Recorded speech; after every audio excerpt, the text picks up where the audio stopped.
First times are always the worst. Never quite ready when it's about to happen. Open mics are a beast though. Everything's fine until you're standing there. You know, it's not the punters that get to you, it's the microphone. It stares you down like a shotgun loaded with insecurities, self-loathing and yearning.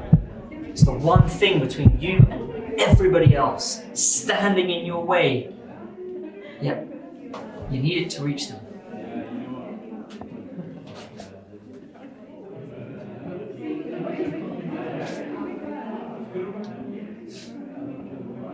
It's a nice place, this.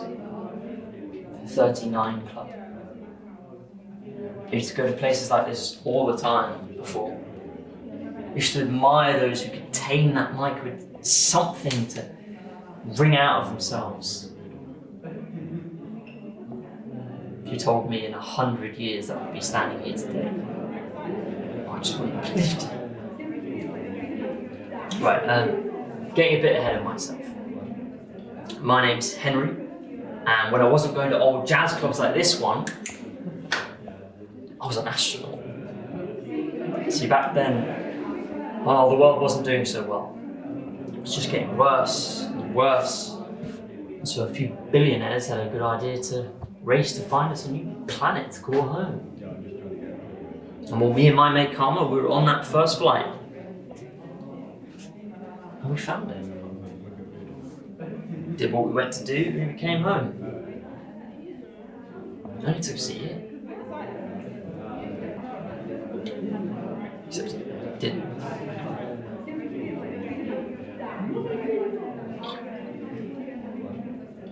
I mean, for us it was just a year, but for everybody else, it was 100 years. Ask your local physicist to wrap your head around that.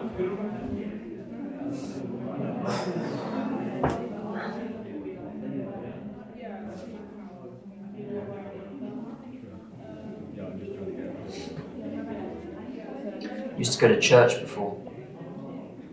Something about being around so many people. So different, but all united by this one thing. You see, there's a lot of people that look like me, who are pumped out to act one way, think one way, and so people treated us one way, as tools. But at church, nobody pushed me around or made me work for them. Just let me be there. That's all I needed. You know, I hadn't realised anything had gone wrong until I went back to that church. Well, what do you think was standing in its place? 39. And I went and asked the priest. You know what she said to me? Well,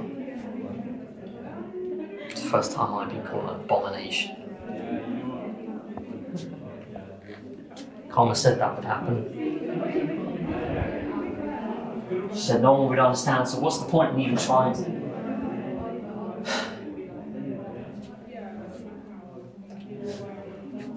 I need to be careful with this, it's not mine.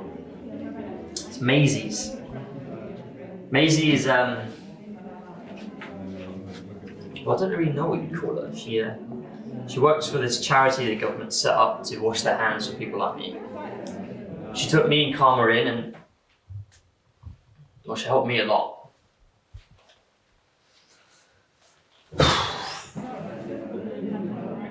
We'd meet at these coffee shops and we'd sit there and there'd be people around talking, singing and drinking coffee, and I'd be doing the same, but it was weird. It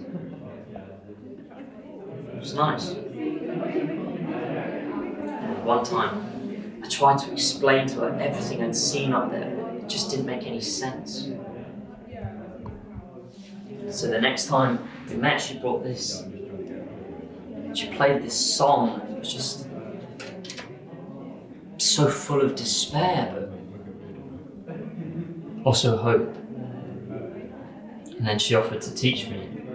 You know, what do you think I said? How could I express everything I'd seen with just words? You know, everything we see down here, it's just a brushstroke of what we call existence. But up there, it's like you see the whole picture and everything just makes sense.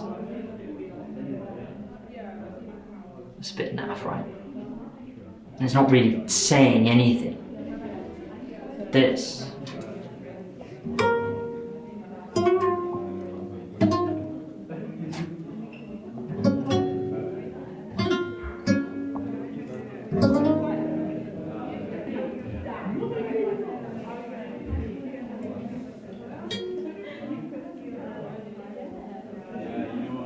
It says so much more.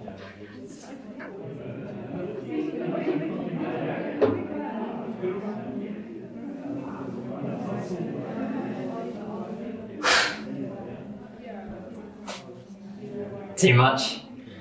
Well, got to stand out in some way,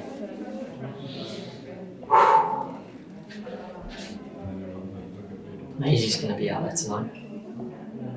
Well, there'll be at least one cup at the end. Didn't tell Karma because, well, she just wouldn't understand. You know, I really don't think she's going to be happy in this. Well, at least she can turn back the clock. And the world and herself. Or me.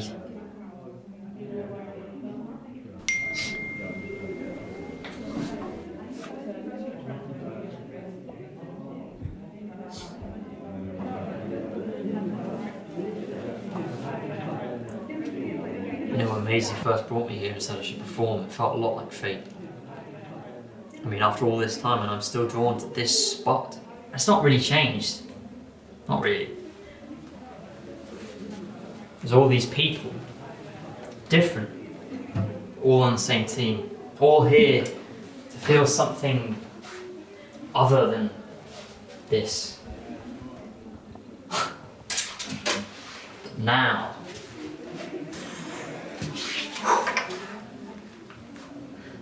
they're here to see me.